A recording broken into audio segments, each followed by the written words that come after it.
Hello students, आज हम पढ़ेंगे अध्याय दूसरा। इसका नाम है क्या हमारे आसपास के पदार्थ शुद्ध हैं। तो आपको क्या लगता है कि आप जो अपने आसपास बोलते हैं कि हम शुद्ध हवा में सांस ले रहे हैं, शुद्ध दूध पी रहे हैं या फिर शुद्ध दही खा रहे हैं, तो क्या ये सब चीज़ें शुद्ध होती हैं? साइंस की लैंग्वेज में ये सब चीज़ें शुद्ध नहीं कहलाती हैं। ठीक है, तो पदार्थ को विज्ञान की भाषा में दो भागों में विभाजित किया गया है, जो कि होता है या तो शुद्ध पदार्थ या फिर मिश्रण। ठीक है, अब शुद्ध पदार्थ क्या होते हैं? तत्व या फिर यौगिक। इससे पहले हम टेबल को देख लेते हैं, ये टेबल, उसके बाद डिस्कस करेंगे इसके बारे में, एक एक करके इसके हर एक डेफिनेशन के बारे में बहुत अच्छे से डिस्कस करेंगे। ठीक है, शुद्ध पदार्थ। शुद्ध पदार्थ क्या होता है? तत्व या फिर यौगिक। अब तत्व क्या होते हैं? धातु हो सकता है, अधातु हो सकता है या फिर उपधातु हो सकता है।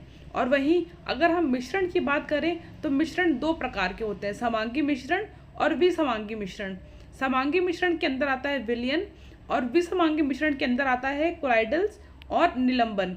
अब ये जो टेबल है बेटा पूरी आप लोग की, इस टेबल को आपको बहुत अच्छे से नोट्स बना के लिख लेना है, क्योंकि आपका पूरा चैप्टर इस टेबल में ही है। ठीक है, क्योंकि इस चैप्टर में आपसे जनरली डेफिनेशन पूछी जाती है और उस डेफिनेशन के लिए आपको इसकी पूरी मैपिंग पता होना चाहिए कि इस चैप्टर के अंदर हमें किस किस चीज़ की डेफिनेशन याद करनी है। तो चलिए अब स्टार्ट करते हैं। पहले है पदार्थ। पदार्थ के बारे में हम देख लेते हैं, पदार्थ क्या होते हैं। पदार्थ कोई भी शुद्ध चीज़। ठीक है, शुद्धता के आधार पर पदार्थों को निम्नलिखित भागों में बांटा गया है। पदार्थ को किसके आधार पे? शुद्धता के आधार पे दो भागों में बांटा गया है। पहला क्या है? शुद्ध पदार्थ और दूसरा है मिश्रण। अब शुद्ध पदार्थ क्या होते हैं? जैसे अभी हमने वीडियो के स्टार्टिंग में बात करी थी, जो आप कहते हैं शुद्ध हवा में सांस ले रहे हैं, घर का शुद्ध दूध पी रहे हैं, घर का शुद्ध खाना खा रहे हैं, तो विज्ञान की भाषा में यह शुद्ध नहीं होता है। ठीक है, विज्ञान की भाषा में शुद्ध क्या होता है इसे देखते हैं, परिभाषा देखते हैं इसकी। देखिए, इसको प्रॉपर नोट्स के फॉर्म में लिखा गया है, तो यदि आपके पेपर में पूछा जाता है तो आप इस तरीके से लिखिए, परिभाषा हेडिंग डालिए, उसके बाद उसकी परिभाषा लिखिए, फिर आप हेडिंग डालिए उदाहरण लिखिए, और आप हेडिंग डालिए प्रकार, फिर उसके प्रकार लिखिए। इस फॉर्म में आप लिखेंगे तो आपके नोट ज़्यादा बेटर लगेंगे। ठीक है, तो शुद्ध पदार्थ देख लेते हैं। शुद्ध पदार्थ क्या होते हैं? वह पदार्थ जो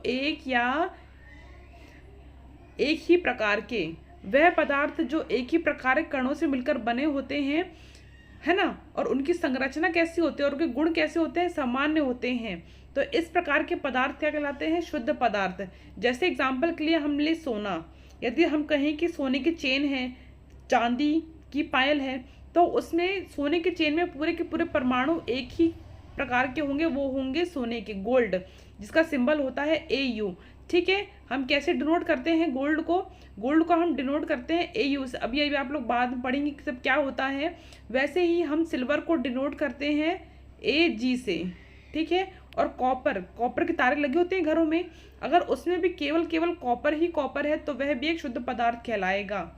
कहने का मतलब है कि कोई भी पदार्थ जो केवल एक ही प्रकार के परमाणुओं से बना हो, किससे बना हो? एक ही प्रकार के परमाणुओं से बना हो, वह कहलाते हैं शुद्ध पदार्थ।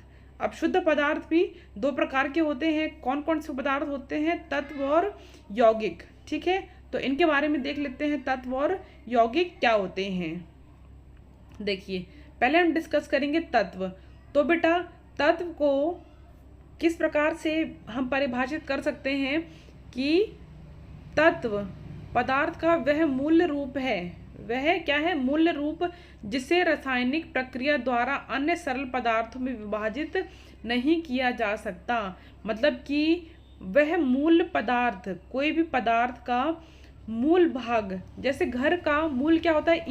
ईट मिलके घर बनते हैं। वैसे ही तत्व का जो मूल पदार्थ है, जिसे हम परमाणु कहते हैं, उसी परमाणु से मिलकर तत्व बने होते हैं। समझ में आ रही है बात आपको? तत्व किससे मिलकर बने होते हैं? एक ही प्रकार के परमाणु से मिलकर बने होते हैं और यह तत्व कहलाते हैं। ठीक है, उसके बाद देखेंगे तत्व तीन प्रकार के होते हैं। मैंने इसलिए कहा था कि जो मैंने पहले आप लोग को टेबल बनवाई है, वह टेबल आप अच्छे से ध्यान से देख लीजिए। ठीक है, उसे नोट कर लीजिए, क्योंकि उसी के अकॉर्डिंग हमें सारे चीज़ें पढ़नी हैं। तो हमने पढ़ा तत्व। अब तत्व कितने प्रकार के होते हैं? 3 प्रकार के। पहला धातु, अधातु और तीसरा उपधातु। अब अच्छे से डिटेल में पढ़ते हैं धातु, अधातु और उपधातु क्या होते हैं। अब देखिए बेटा, यहाँ पे धातु और अधातु को मैंने टेबल के फॉर्म में लिखा है, डिफरेंस के फॉर्म में। अगर आपसे पेपर में पूछा जाए धातु के बारे में तो आप ये टेबल के बारे में लिखिए, पूछा है अधातु के बारे में बताइए तो आप ये लिखिए, और अगर अंतर पूछा है तो आप ये पूरी टेबल भी लिख सकते हैं। ठीक है, चलिए तो इसमें देखते हैं धातु और उपधातु। सबसे पहले आप धातु और अधातु को पढ़ने से पहले अपने दिमाग में रखिए, धातु का मतलब सोना, चांदी, लोहा। ठीक है, और अधातु में आप दिमाग में रखिए लकड़ी, प्लास्टिक। तो आपको ये डिफरेंस ज़्यादा अच्छे से समझ में आएगा, अंतर समझ में आएगा। पहले देख लेते हैं भौतिक अवस्था। तो धातु कैसे होते हैं? जनरली धातु जो होते हैं वो ठोस होते हैं। ठीक है, और अपवाद से क्वेश्चन बिल्कुल आएगा, अपवाद से क्वेश्चन आएगा ही, तो आप इसको अच्छे से पढ़िए। धातु ठोस होते हैं, परंतु अधातु ठोस या गैस अवस्था में होते हैं, है ना। धातु क्या बोला? सिर्फ ठोस होते हैं, पर अधातु ठोस या फिर गैस अवस्था में होते हैं। पर धातु का अपवाद है पारा, मरकरी।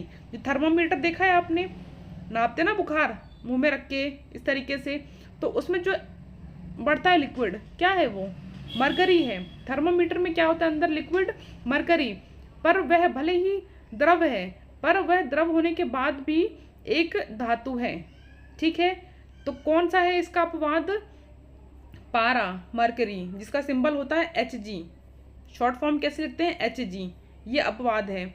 और अधातु का अपवाद जो कि द्रव होता है ना, लिक्विड अवस्था में होता है, वह होता है ब्रोमीन। ठीक है, जिसका सिंबल होता है Br। उसके बाद यदि हम चमक की बात करें तो धातु की सतह कैसी होती है? चमकदार होती है। सोना हो गया, चांदी हो गया, स्टील हो गया, लोहा हो गया, आप देखते हैं इसकी सतह कैसी होती है? चमकदार होती है। परंतु जो अधातु होता है उसकी सतह चमकदार नहीं होती है। ठीक है, पर इसमें एक अपवाद है, क्या? आयोडीन। आप अपवाद याद रखिए, मैं बार बार आपको बता रही हूँ। तो इसका अपवाद क्या है? आयोडीन। आयोडीन की सतह किस प्रकार की होती है? वह चमकदार होती है। उसके बाद हम बात करेंगे कठोरता की। तो धातु कैसे होते हैं? कठोर होते हैं, और अधातु कठोर नहीं होते हैं। समझ में आ रही बात? उसके बाद पर कठोरता तो हमने बात कर ली, पर यदि आप इसके अपवाद की बात करेंगे, ठीक है, तो ऐसे धातु जो कठोर नहीं होते हैं वह होते हैं सोडियम, पोटेशियम। सोडियम का हम कैसे दर्शाते हैं? शॉर्ट फॉर्म में Na से, और पोटेशियम को K से। यह इतने ज़्यादा सॉफ्ट होते हैं, मुलायम होते हैं कि आप इन्हें चाकू से भी काट सकते हैं, है ना। लोहा चाकू से नहीं कटेगा, पर सोडियम, पोटेशियम इतने सॉफ्ट होते हैं कि वह धातु चाकू से भी कट जाते हैं। और अगर हम अधातु की बात करें तो अधातु में कैसे होते हैं? वह कठोर नहीं होते हैं, परंतु इसमें एक अपवाद है जो कि हीरा।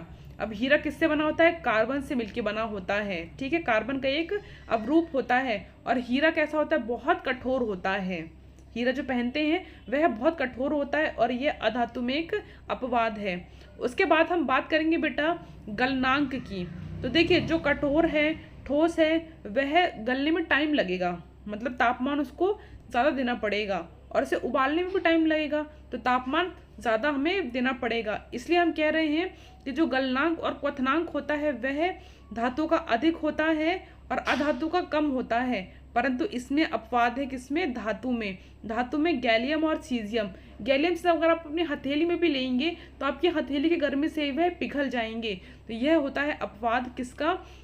धातु का, गलनांक और क्वथनांक में। इसके थोड़े से और अंतर देख लेते हैं।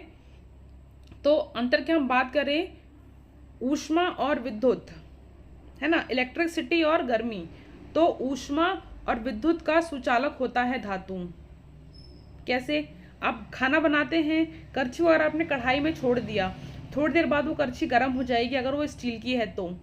कैसे ऊपर गर्म हो गई?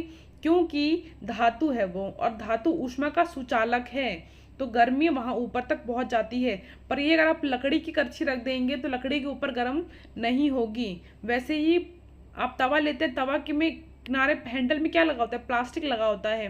क्या वो प्लास्टिक गर्म होता है? नहीं। रोटी बनाने के बाद उस प्लास्टिक के हैंडल से ही आप उठाते हैं ना तवे को, प्लास्टिक गर्म क्यों नहीं हुआ? क्योंकि प्लास्टिक एक अधातु होता है और वह ऊष्मा का कुचालक होता है।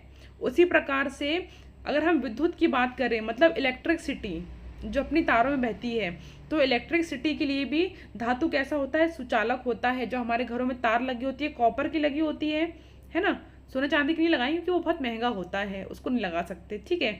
कौन सी लगी होती है? कॉपर की वायर। तो वो कॉपर की जो तार लगी होती है वह धातु होता है, और धातु ऊष्मा का सुचालक है, इसलिए तो हम तार का उपयोग कर रहे हैं। और अधातु की बात करें तो सारे ही अधातु ऊष्मा के क्या होते हैं, कुचालक होते हैं। परंतु इसमें भी एक अपवाद है। यहाँ पे अपवाद क्या है? शीशा, पीबी, जिसको लेड कहते हैं, यह है ऊष्मा और विद्युत में अपवाद है। और उसी प्रकार से यदि आप अधातु के अपवाद की बात करें तो होता है ग्रेफाइड। पेंसिल आप सबने यूज़ करी है छोटे में, अभी भी ड्राइंग बनाने में यूज़ करते हैं। उसके जो अंदर वाला भाग होता है काला, जिससे आप लिखते हैं, वह होता है ग्रेफाइड। और वह ग्रेफाइड विद्युत का क्या होता है, सुचालक होता है। और यह एक कार्बन कंपाउंड है ना। तो यहाँ पे क्या हो गया, अपवाद हो गया, ठीक है। समझ में आ रही है बात?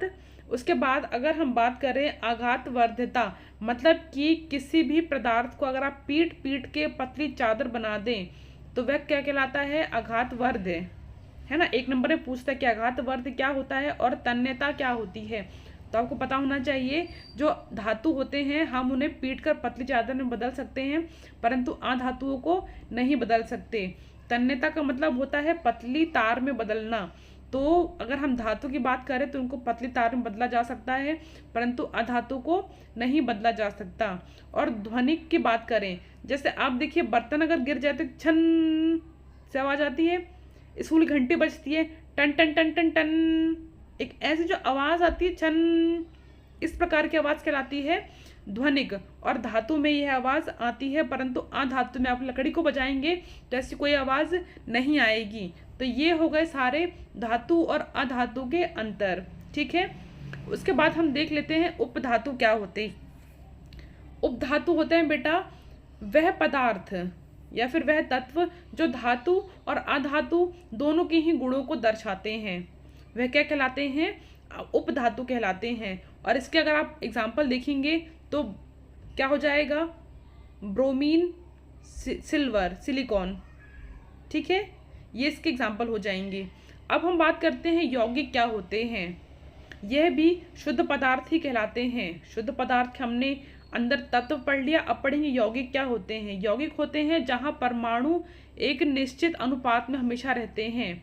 आप कभी भी देखेंगे तो आपको जल हमेशा H2O ही लिखा हुआ मिलेगा, कभी ऐसा नहीं मिलेगा कि HO2, नहीं, ऐसा कभी नहीं मिलता।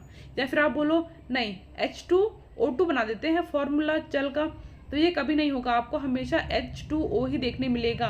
तो यहाँ पे अनुपात हमेशा निश्चित होता है 1:8, ये इसका हमेशा निश्चित अनुपात होता है। समझ रहे हैं आप इस बात को, ठीक है। तो यहाँ जहाँ पे परमाणु निश्चित अनुपात में रहते हैं वह क्या कहलाते हैं, यौगिक कहलाते हैं, ठीक है।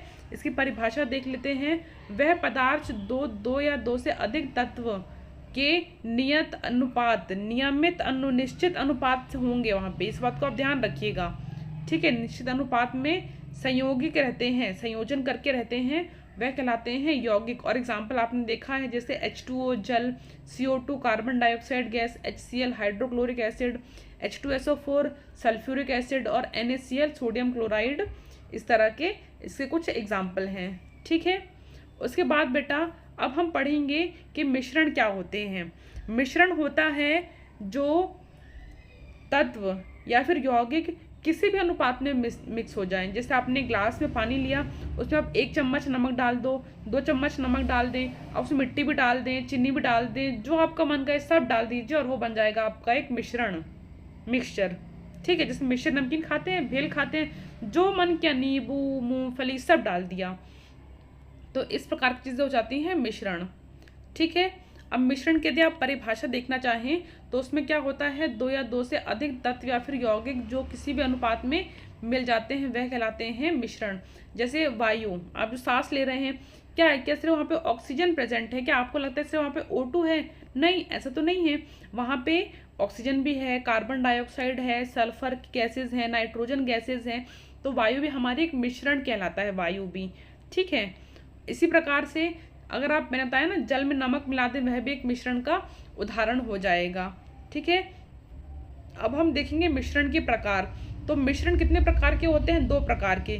या तो वह समांगी मिश्रण होगा या तो वह विसमांगी मिश्रण होगा। समांगी मिश्रण कहलाता है होमोजीनियस मिक्सचर। इसके बारे में देखिए, अगर आपको इसके बारे में अच्छे समझना है बेटा प्रैक्टिकल के फॉर्म में, तो मेरे चैनल पे शॉर्ट्स में आपको मिल जाएंगे इसके प्रैक्टिकल, छोटे छोटे से प्रैक्टिकल हैं, आपको उससे अच्छे तरीके से समझ में आ जाएगा समांगी मिश्रण क्या होता है और विसमांगी मिश्रण क्या होता है। ठीक है, चलिए तो अब इसको पढ़ते हैं। पहले हम देख लेंगे समांगी मिश्रण क्या होते हैं।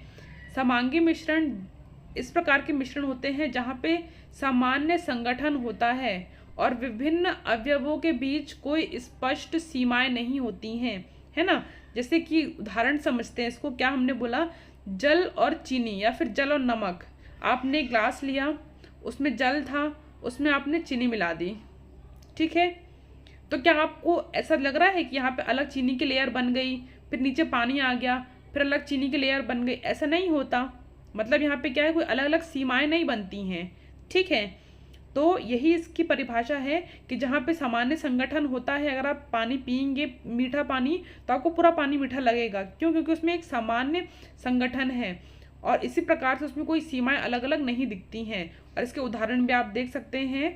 इसके उदाहरण क्या है, जैसे कि आप जल में चीनी मिला दें या फिर आप जल में नमक मिला दें। उसके बाद हम देखेंगे विसमांगी मिश्रण। तो विसमांगी मिश्रण क्या होते हैं बेटा, जहाँ पे सामान्य संगठन नहीं होता है। जैसे आपने पानी में मिट्टी मिला दी, तो नीचे ये मिट्टी पूरी जम जाएगी और पानी ऊपर रह जाएगा हल्का हल्का, है ना। यहाँ पूरी मिट्टी जम जाएगी ऐसे गाढ़ी सी, और ऊपर पानी बस रह जाएगा। तो यहाँ पे समान संगठन हुआ क्या? नहीं, ऊपर अलग तरह का पानी है और नीचे पानी के साथ मिट्टी मिली हुई है, और यहाँ पे पृथक सीमाएं होती हैं। जैसे आप पानी में तिल मिला दीजिए, एक सीमा दिखेगी। जैसे कि आपने क्या किया, देखिए समझिए इसको। आपने अगर एक ग्लास लिया, ठीक है, ये ग्लास में पानी था, पूरे ग्लास में से पानी भरा हुआ था। अब आपने इस पानी में क्या किया, आपने इस पानी में तेल मिला दिया। तेल इस प्रकार से एक सीमा बना लेगा। इस सीमा के ऊपर होगा तेल यहाँ पे, ठीक है, और नीचे यहाँ पे क्या होगा, नीचे यहाँ पे होगा पानी। समझ रहे हैं आप इस बात को? समझ रहे हैं कि नहीं समझ रहे हैं? ऊपर यहाँ पे होगा तेल, ठीक है, एक सीमा बन गई, और नीचे जो आपको सीमा दिखेगी वो होगी पानी की। तो इस प्रकार से 2 सीमाएं अलग अलग बन जाएंगी तेल और पानी के बीच में। ठीक है, तो इससे आप क्या समझ पा रहे हैं विसमांगी मिश्रण के बारे में, कि विसमांगी मिश्रण में सामान्य संगठन नहीं होता है और यहाँ पे सीमाएं दिखती हैं। जैसे चीनी और नमक, आप चीनी और नमक मिला देंगे तो नमक अलग दिख रहा है, चीनी अलग दिख रही है। तेल पानी मिला देंगे, तेल अलग दिखेगा, पानी अलग दिखेगा। मिट्टी में जल मिला देंगे, मिट्टी नीचे दिखेगी, जल ऊपर अलग से दिखेगा। ठीक है, तो ये होते हैं विसमांगी मिश्रण। अब देखिए, अब हमको समांगी और विसमांगी मिश्रण के अंदर भी 3 चीजें पढ़नी है। समांगी मिश्रण में हम पढ़ेंगे विलयन, और विसमांगी मिश्रण में हम देखेंगे निलंबन और कोलाइडल के बारे में। तो पहले देख लेते हैं विलयन के बारे में कि विलयन क्या होता है। विलयन होता है बेटा जहाँ पे 2 या 2 से अधिक पदार्थ समांगी मिश्रण के रहते हैं। किस तरीके से रहते हैं? समांगी मिश्रण में रहते हैं। ठीक है, इससे आपका एक क्वेश्चन बनता है 1 नंबर का कि विलयन किस प्रकार का मिश्रण है? समांगी मिश्रण है। ठीक है, जैसे आप कोई भी घोल बनाते हैं उसको ही विलयन कहते हैं, सॉल्यूशन जिसको हम कहते हैं। कोई बड़ी बात नहीं है इसको समझने में। ठीक है, उसके बाद यदि हम देखें कि विलयन के कितने भाग होते हैं, तो विलयन के 2 भाग होते हैं। एक होता है विलायक और एक होता है विलय। ठीक है, देखिए याद करने का तरीका सिंपल है।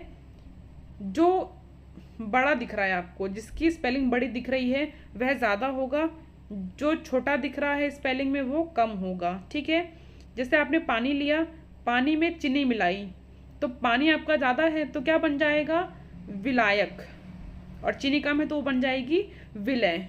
समझ आ पा रहे हैं बात को? ठीक है, इसकी परिभाषा अगर हम देख लें कि विलय क्या होता है, तो विलायक के बारे में यदि हम बात करें तो वह घटक जिसकी मात्रा क्या होती है? अधिक होती है। और विलायक की बात करें तो विलयन का वह घटक जिसकी मात्रा कम होती है। ये तो हमने बात करी ना, एग्जाम्पल भी देख लिया। ठीक है, ये चीज़ समझ में आ गई आपको, विलायक और विलय क्या होता है किसी विलयन में। उसके बाद अगर हम और आगे बात करें बेटा, तो यहाँ पे कुछ उदाहरण दिए गए हैं और इस उदाहरण से आपके पेपर में भी क्वेश्चन आते हैं। ठीक है, तो आप इसे ध्यान समझते हुए चलिएगा। जैसे कि यदि हम किसी विलयन की बात करें, हमने ले लिया चीनी और जल, तो विलायक क्या है, जो ज़्यादा होगा वो क्या कहलाएगा, विलायक कहलाएगा, जैसे जल। ठीक है, उसके बाद यदि हम विलय की बात करें कम, तो यहाँ पे क्या है, चीनी। वैसे ही अगर हम बात करें टिंचर आयोडीन, ये तो बहुत इंपॉर्टेंट है, पेपर में पूछता है टिंचर आयोडीन के बारे में कि इसमें विलायक क्या होता है, विलय क्या होता है, तो आपको ये चीज़ पता होनी चाहिए। ठीक है, तो टिंचर आयोडीन में विलायक क्या होता है, एल्कोहल। ठीक है, एल्कोहल होता है, और विलय क्या होता है, आयोडीन। उसी प्रकार से सोडा जल या फिर कोक, जैसे आप कोक वाला पीते हैं, है ना, सोडा पीते हैं, तो उस वो भी तो एक विलयन है, तो वहाँ पे विलय और विलायक क्या है, तो वहाँ पे विलायक होता है जल क्योंकि ज़्यादा है। और जो वहाँ पे गैस खुली हुई है, कौन सी गैस है, कार्बन डाइऑक्साइड गैस है, वो हो जाएगा विलय। इसी प्रकार से यदि हम वायु की बात करें, तो वायु में भी जो नाइट्रोजन होती है वह सबसे अधिक होती है, 78%, तो वो होते हैं विलायक। और बाकी अन्य गैसें जैसे ऑक्सीजन हो गई, कार्बन डाइऑक्साइड हो गई, तो ये सब होती हैं विलायक। अब यदि हम बेटा विलयन के गुणधर्म के बारे में बात करें, ठीक है, गुणधर्म के बारे में, तो यह एक समांगी मिश्रण होता है एवं इससे कणों को आंखों से नहीं देखा जा सकता। कैसे हम बोल रहे, क्योंकि आपको पानी में चीनी घुलने के बाद नहीं दिखती, इसलिए हम बोल रहे कि इसके कणों को आंखों से नहीं देखा जा सकता। उसके बाद विलयन टिंडल प्रभाव प्रदर्शित नहीं करता। अब टिंडल प्रभाव क्या होता है बेटा, टिंडल प्रभाव का मतलब होता है कि अगर आप किसी भी विलयन में से किसी विलयन में यदि आप प्रकाश डाल रहे हैं, समझ पा रहे हैं बात को, किसी विलयन में यदि आपने प्रकाश डाला तो आपको प्रकाश वहां पे इस तरीके से दिखेगी, जाती हुई दिख रही, मतलब टिंडल प्रभाव प्रदर्शित कर रहा है, और नहीं दिख रही मतलब प्रदर्शित नहीं करता है। इसका भी वीडियो शॉर्ट्स में बना हुआ है प्रैक्टिकल, आप उसको जाके देखिए, समझ में आएगा कि टिंडल प्रभाव क्या होता है। ठीक है, चलिए अब डिस्कस करते हैं विलयन के बाकी गुणों को। तो यह टिंडल प्रभाव प्रदर्शित नहीं करता है, छानने पर विलय कण पृथक नहीं किए जा सकते। एक बार अगर आपने चीनी घोल दी पानी में, तो आप छानने पे ऐसा नहीं होगा कि छन्नी में आपको चीनी मिल जाएगी ऊपर। ठीक है, और विलयन कैसे होते हैं, स्थायी होते हैं। आपने नींबू पानी बनाया, 1 घंटे रखिए, 2 घंटे रखिए, वो स्थायी रहेगा। ऐसा नहीं होता ना कि भाई नींबू पानी बनाया तो 1 घंटे बाद नींबू, चीनी, नमक सब नीचे रह गया और ऊपर सिर्फ पानी, सादा पानी रह गया, ऐसा नहीं होता, स्थायी रहता है ना, पूरे टाइम उसमें चीनी के या फिर नमक के पूरे घोल पूरे पानी में मिक्स रहते हैं, तो ये स्थायी होता है। ठीक है, उसके बाद हम बात करेंगे विलयन के प्रकार। तो विलयन के कितने प्रकार होते हैं, 2 प्रकार के विलयन होते हैं। कौन कौन से प्रकार के होते हैं, एक होता है संतृप्त विलयन और एक होता है असंतृप्त विलयन। अब इसका भी बेटा वीडियो बना हुआ है शॉर्ट्स में, देखिए। मेरा क्या एम है कि लर्निंग बाय डूइंग, इसका मतलब आप करके सीखें, सिर्फ बातों को मत सुनिए। तो आपको मुझसे जितना पॉसिबल हो पाता है तो मैं हर टॉपिक की वीडियो बनाती हूँ शॉर्ट्स प्रैक्टिकल के फॉर्म में, ताकि आपको चीज़ें अच्छे समझ में आए। तो आप उनको जाके देखिए, आपको अच्छे समझ में चीज़ें आएंगी। और फिर भी कोई डाउट रहता है तो आप मुझे कमेंट्स में बिल्कुल बता सकते हैं। ठीक है, तो संतृप्त विलयन मतलब सैचुरेटेड सॉल्यूशन। इसका मतलब क्या होता है कि जैसे मानिए आपने खाना खाया, एकदम इतना भरे खा लिया, बिल्कुल गले के तक भरे खाना खा लिया। अब आप थोड़ा भी खाना खाएंगे तो वो अंदर जाएगा ही नहीं, बिल्कुल बाहर आ जाएगा, समझ गए। इसका मतलब आप संतृप्त हो गए। इसी प्रकार होता है संतृप्त विलयन। देखिए इसको, मतलब क्या कहना चाह रही हूँ मैं, किसी भी निश्चित तापमान पर वह विलयन जिसमें विलय की अधिकतम मात्रा घुली हो, अब आप और नहीं घोल सकते, अब आप और नहीं खा सकते, तो ये हो जाएंगे संतृप्त विलयन। ठीक है, और अगर हम असंतृप्त विलयन की बात करें, तो वह विलयन जिसमें विलय की और ऊपर लिखा है और अधिक मात्रा घोली जा सकती है, वह कहलाते हैं असंतृप्त विलयन। मतलब खाना खाया पर अभी सिर्फ 1 रोटी खाई है, तो आप अभी 1 रोटी और खा सकते हैं, इसका मतलब अभी आप असंतृप्त हैं। समझ में आ रही है बात। 1 चम्मच बस चीनी घोली है अगर पानी में, मतलब और घोल सकते हैं। पर अगर आप 10-12 चम्मच चीनी घोल देंगे थोड़े से पानी में, तो आप उसमें और फिर चीनी नहीं घोल पाएंगे। ये होते हैं संतृप्त और असंतृप्त विलयन। उसके बाद हम बात करेंगे बेटा निलंबन की। निलंबन क्या होता है, ठीक है। विलयन के बारे में बात कर लिया, समांगी मिश्रण। अब हम विसमांगी मिश्रण के 2 प्रकार पढ़ेंगे, निलंबन और कोलाइडल। तो निलंबन की बात करें तो इसकी परिभाषा क्या हो जाएगी, यह एक प्रकार का विसमांगी मिश्रण होता है जिसमें विलय के कण जो होते हैं वह घुले नहीं होते हैं। जैसे कि पानी में आपने मिट्टी मिला दी, क्या पानी में मिट्टी घुल जाती है नमक की तरह? बिल्कुल नहीं घुलती। तो वही बात यहाँ कही गई है कि विलय के जो कण होते हैं वह नहीं घुले होते। विलय क्या था? जो हमने कम लिया था, जिसको हम घोल रहे थे, जिसमें घोलते हैं वह होता है विलायक, और जिसको हम घोल रहे हैं वह है विलय। तो विलय इसमें घुला नहीं होता। उदाहरण आप देख सकते हैं, चौक पाउडर और जल या फिर मिट्टी जल इसके उदाहरण हो जाएंगे। ये होते हैं निलंबन। ठीक है, समझ पा रहे हैं बातों को? अब देखिए निलंबन के गुण क्या होते हैं। ठीक है, अगर ये गुणों की बात करें हम, तो यह हमने देख लिया है कि एक विसमांगी मिश्रण होता है। इसके कणों को आंखों से देखा जा सकता है। बिल्कुल आपको पानी में मिट्टी घुली हुई दिख जाएगी, आटा घुला हुआ दिख जाएगा, है ना। ये सब प्रैक्टिकल में बता रखा है बेटा, शॉर्ट्स में आप उसको देखिए, आपको समझ में आएगा। उसके बाद निलंबन टिंडल प्रभाव को प्रदर्शित करता है। लाइट का आपको पूरा रास्ता दिखेगा जाता हुआ, ठीक है। और छानने पे इससे कणों को पृथक किया जा सकता है। इसका मतलब यदि आप छानेंगे तो आपको मिट्टी ऊपर मिल जाएगी छन्नी में, ठीक है। और ये एक अस्थायी मिश्रण होता है। अस्थायी क्यों? क्योंकि यदि आप पानी को में घोल दें मिट्टी को और थोड़ी देर के रख देंगे तो मिट्टी नीचे बैठ जाएगी। इसका मतलब ये किस प्रकार का विलयन है, किस प्रकार का मिश्रण है? अस्थायी मिश्रण है, ठीक है। उसके बाद हम बात करें कोलाइडल के बारे में, तो कोलाइडल की अगर हम परिभाषा देखें तो ये क्या होता है, यह भी एक विसमांगी मिश्रण होता है, पर विलय के कणों को आंखों से नहीं देखा जा सकता। जैसे कि पानी में अगर थोड़ा सा आपने दूध मिला दिया तो आपको अलग अलग जगह दूध नहीं दिखेगा। समझ रहे हैं बात को? जैसे आपने यहाँ पानी लिया पूरे में इस तरीके से, तो आपको यहाँ पे अलग अलग दूध के इस तरीके से कण नहीं दिखाई देंगे, दूध पूरे में मिक्स रहेगा एक जैसा। तो ये हो जाता है कोलाइडल, और उदाहरण में हमने देख लिया है दूध, ठीक है। उसके बाद यदि इसके गुणधर्म की बात करें, ठीक है, तो इसके गुणधर्म क्या होते हैं? ये एक विसमांगी मिश्रण होता है। किस प्रकार का मिश्रण होता है? विसमांगी मिश्रण होता है। और कोलाइडल के कणों को आंखों से हम नहीं देख सकते। पानी में यदि आपने थोड़ा सा भी अगर दूध घोल दिया है तो आपको अलग अलग दूध के कण नहीं दिखाई देंगे, दूध में पूरी तरीके से घुल चुका होगा पानी में। समझ रहे हैं इस बात को? और टिंडल प्रभाव को यह प्रदर्शित करता है। ये क्वेश्चन पेपर में आता भी है कि विलयन, कोलाइडल और निलंबन तीनों के बीच में अंतर बताइए। तो ये भी लास्ट में क्वेश्चंस भी डिस्कस किए, आप आराम से बस पढ़ते जाइए, वीडियो में लास्ट में क्वेश्चंस भी हैं डिस्कस, ठीक है। और छानने पे इसको पृथक नहीं कर सकते। अगर आप कभी ऐसा होता है कि आपने दूध मिला दिया, पानी मिला दिया, अब छानेंगे तो दूध अलग अलग रह जाएगा, ऊपर ऊपर नहीं कर सकते ना, वही बात यहाँ पे कही गई है, ठीक है। उसके बाद अभी एक चीज़, इतना हमने पढ़ लिया, शुद्ध पदार्थ के बारे में पढ़ लिया और मिश्रण के बारे में अच्छे से पढ़ लिया, ठीक है। अब हम बेटा कुछ चीज़ पढ़नी है इससे अलग। अब हम पढ़ेंगे भौतिक परिवर्तन क्या होता है और रासायनिक परिवर्तन क्या होता है, ठीक है। तो पहले हम पढ़ेंगे भौतिक परिवर्तन के बारे में। तो भौतिक परिवर्तन की परिभाषा देखिए क्या है। इस परिभाषा में बेटा मैंने कोशिश करी है कि हर एक पॉइंट को इंक्लूड किया जाए, तो यह परिभाषा एकदम अपने आप में पूर्ण है, ठीक है। परिभाषा देखते हैं। पदार्थ में होने वाले वह परिवर्तन जिसमें पदार्थ के रंग, रूप, आकार में परिवर्तन होता है, किंतु ये इंपॉर्टेंट है, किंतु रासायनिक प्रकृति में कोई परिवर्तन नहीं होता। समझ रहे हैं इस बात को? रसायन नहीं बदलेंगे भाई, रंग बदल दो आप, आकार बदल दो, कागज को आप फाड़ दोगे तो छोटा सा कागज भी वही रासायनिक प्रकृति रहेगी उसकी, ठीक है। तो ये क्या पढ़ा हमने कि रासायनिक प्रकृति में कोई परिवर्तन नहीं होता है, एवं परिवर्तन के पश्चात पदार्थ को पुनः पूर्व अवस्था में प्राप्त किया जा सकता है। इस प्रकार का परिवर्तन भौतिक परिवर्तन कहलाता है, ठीक है। हमने रासायनिक प्रकृति के बारे में पढ़ लिया। अगर आप कागज को फाड़ भी देंगे तो छोटा सा कागज भी वही रहेगा जो बड़ा सा कागज था, उसके रसायनों में कोई परिवर्तन नहीं हुआ। हाँ, यदि आप कागज को जला दे तो एक अलग बात है, वो फिर रासायनिक परिवर्तन है। क्यों? क्योंकि आप कागज को वापस से वैसे नहीं बना सकते ना। तो भौतिक परिवर्तन क्या होता है? जहाँ पे रासायनिक प्रकृति में कोई बदलाव नहीं होता और आप इसको वापस से उस अवस्था में ला सकते हैं, ठीक है।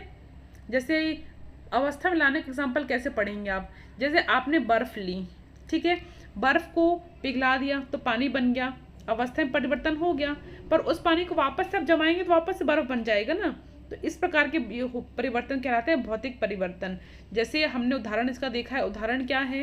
यहाँ पर आप उदाहरण देख पाएंगे, जल का जमना, ठीक है, या फिर पेड़ का कटना, क्योंकि पेड़ कटेगा तो अभी भी वही पेड़ है, अगर आप जला देंगे तो राख बन जाएगा, पर आपने नहीं जलाया, सिर्फ काटा बस है। तो ये होते हैं कुछ भौतिक परिवर्तन। उसके बाद हम देखेंगे रासायनिक परिवर्तन क्या होता है। तो रासायनिक परिवर्तन के बारे में अगर हम पढ़ें परिभाषा, तो पदार्थ में होने वाला वह परिवर्तन जिसमें पदार्थ के रासायनिक प्रकृति में बदलाव होता है। ठीक है, पहला क्या है, रसायन की प्रकृति बदल जाएगी।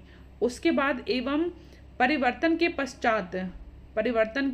पश्चात पदार्थ में पुनः पूर्व अवस्था में उसको प्राप्त नहीं किया जा सकता। यही मैंने आपको कहा था कि यदि एक बार आपने कोई भी वस्तु को जला दिया तो वापस से वह वस्तु उस प्रकार की नहीं हो सकती। जैसे इसको उदाहरण से समझते हैं, उदाहरण हम देखें, यदि लोहे में जंग लगना या फिर लकड़ी एवं कागज को जला देना, यह होते हैं रासायनिक परिवर्तन।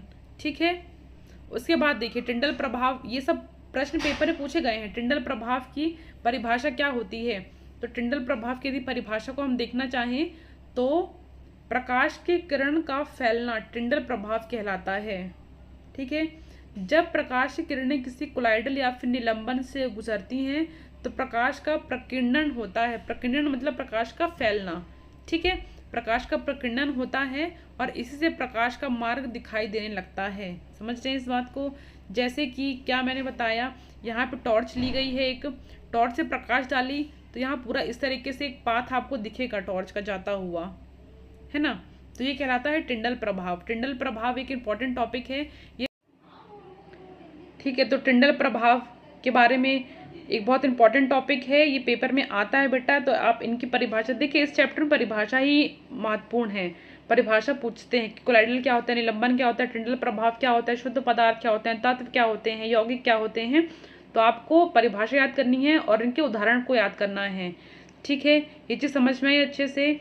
उसके बाद यदि हम मिश्रण और यौगिक के बारे में बात करें, इनके अंतर के बारे में बात करें, तो इनके अंतर क्या होते हैं।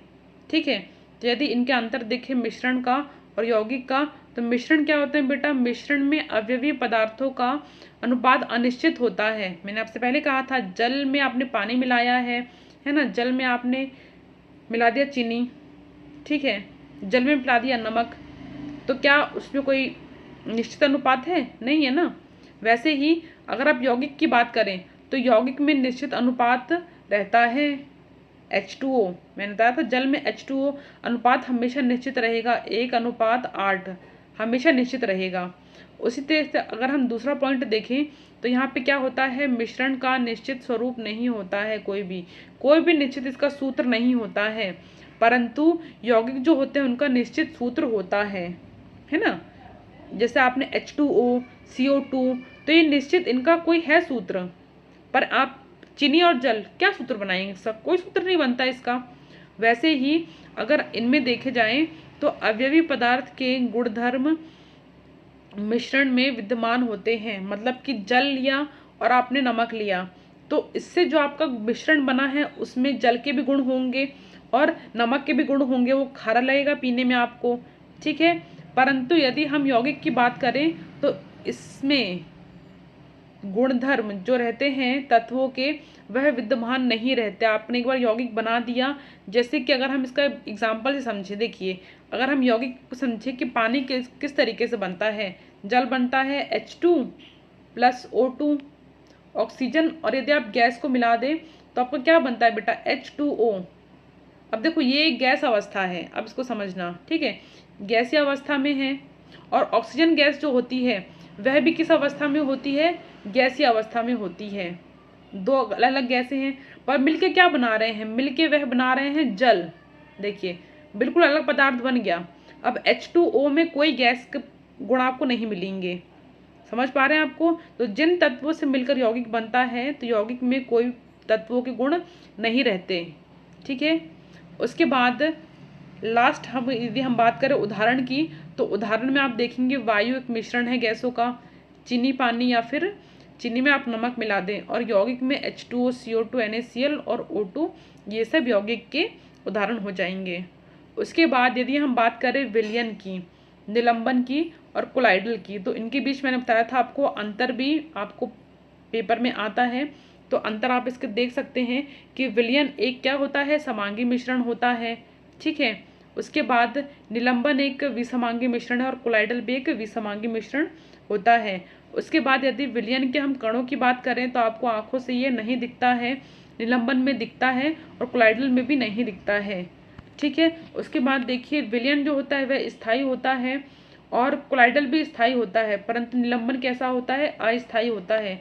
ये सब पॉइंट हम अच्छी डिटेल में डिस्कस कर चुके हैं, बस एक क्वेश्चन आंसर के फॉर्म में आपको यहाँ पे दे दिया है नोट्स, ठीक है। उसके बाद अब यदि हम देखा जाए तो जो विलयन लिया है, इस विलयन को आप क्या कर सकते हैं, छान नहीं सकते, नमक आप नहीं छान सकते उसमें, है ना। और आप कोलाइडल को भी नहीं छान सकते। हाँ, यदि आपने भाई दही बना दिया तो एक अलग बात है, वो अलग कर लेंगे आप, पर आप नॉर्मली ऐसे उसको नहीं छान सकते, और निलंबन पर आप छान सकते हैं। उसके बाद बात करें टिंडल प्रभाव, तो जो विलयन होता है वह टिंडल प्रभाव प्रदर्शित नहीं करता, ठीक है, परंतु जो कोलाइडल होते हैं निलंबन वह टिंडल प्रभाव को प्रदर्शित करते हैं। तो ये थे सारे इंपॉर्टेंट पॉइंट सेकंड चैप्टर के। होप करती हूँ कि आपको ये वीडियो पसंद आया होगा। तो आप इस वीडियो को अच्छे से समझिए और अपने सारे नोट्स बनाते हुए चलिए। Thank you.